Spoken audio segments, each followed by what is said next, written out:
everybody! So for today's interpreter tips, I'm going to be talking about studying for and passing your national certification, or it could be your state certification.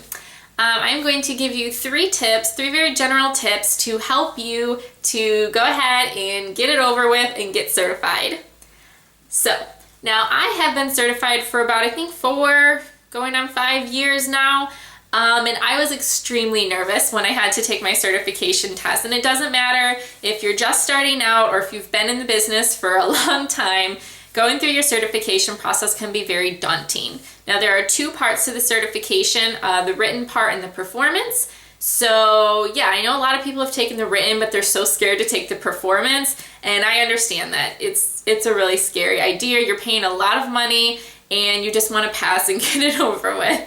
So tip number 1 is be confident. Now I know this sounds really cheesy and probably like that's not going to help me much, but it is. Like I said, when I graduated from my interpreting program, I wanted to take my certification and I was just so nervous to do it. I kept putting it off, and then Jenna, who I was friends with at the time, was just like, just go ahead and do it. You just need to get it over with.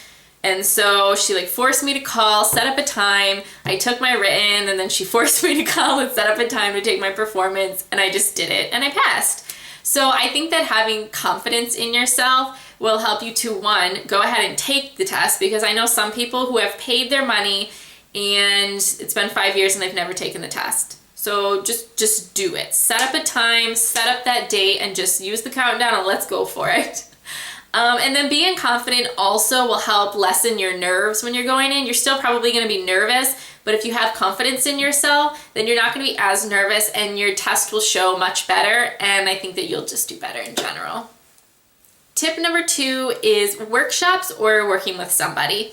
Now, these kind of are a little bit different, yet they go hand in hand. I know there are many different people and places, agencies that offer preparation workshops for both the written and the performance part of the test.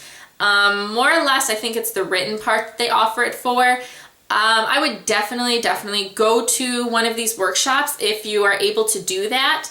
A lot of times they will give you really great material, not necessarily like the answers to the test, but they'll give you ideas of what you can practice on, and they're more knowledgeable about what is on the test. So it'll help you to just kind of be more comfortable when you're going. You'll kind of have some information and you'll feel a lot better. Like I said, if you can't go to a workshop, maybe see if there is a study group or start a study group in your area. Usually there's always, a few different people who are wanting to take their tests at the time. So, talk with your other fellow interpreters and get some names of people who are going to be taking their tests maybe around the same time as you, and then you guys can all set up a study group together. Maybe find a person who has taken the test recently and see if you can get some ideas from them of how to study for the test. And then you guys can get together and then work with each other, and that'll really help you out. Tip number 3 would be practice. That kind of goes with going to the workshop in your study group, but practicing is going to be key. It's going to help build your confidence. It's just going to help your knowledge in general. Practicing for the written would be, memorizing your CPC and all the different information that they require now. I'm not exactly sure because I took mine 5 years ago. So definitely practice, memorize those things because you're going to need to know that.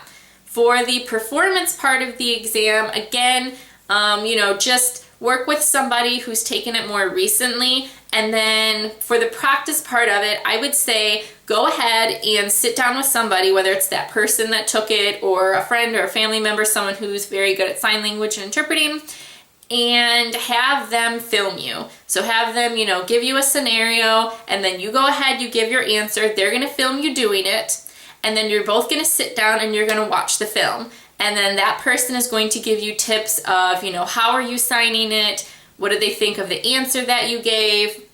A lot of it has to do with how you look. So don't look nervous. How are you signing it? What is your style of signing? Are you being repetitive on things?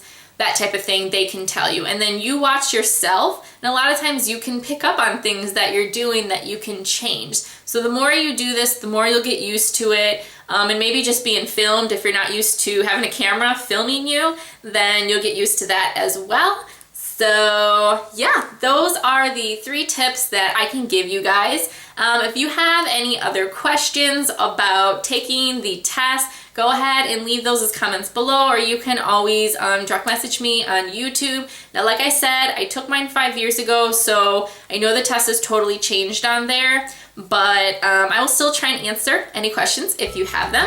And if you guys have taken your test recently, please, if you have any tips, leave those as comments below as well, so other people can get some ideas of tips and tricks. What did you do to pass and get your certification? So, all right, guys. Okay, guys, so that is everything for today's tips. I hope you guys have enjoyed today's video, and as always, if you have, click the like button below, and then there'll be a few other videos over here for you to check out. And yeah, if you're not already, subscribe. Up there, down there, subscribe. And I will see you guys in the next video. Good luck on your test, everyone. Bye.